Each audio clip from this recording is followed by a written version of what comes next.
I just like this feeling when you help a man or a woman to feel more beautiful, more confident. Just like this feeling, these positive emotions which you give, and so actually I get them too.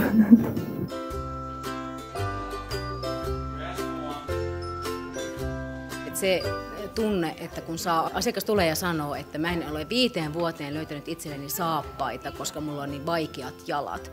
Ja sitten kun me lähdetäänkin sovittelemaan, kun se löytyykin, niin se on niin tosi ihana tunne sitten, että se asiakas lähtee tyytyväisenä sit tilanteesta pois. Ja jotkut jopa kättelee oikeasti ja on sellainen, että loistavaa, että ihana, että nyt mä löysin ne, mitä mä oon etsinyt monta vuotta ja tänne mä tulen uudestaankin.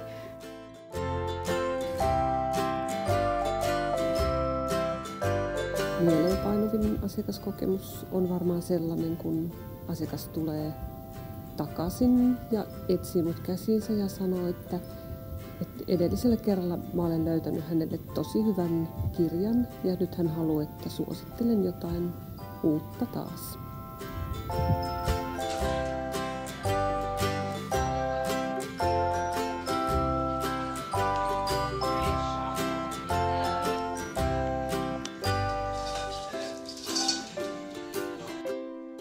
Se on jotenkin aivan siis, eihän tätä työtä tekisi sitä, että sitä varten rikastuisi, vaan oikeasti on pakko rakastaa. Tämä on vähän tämmöinen kutsumusammatti.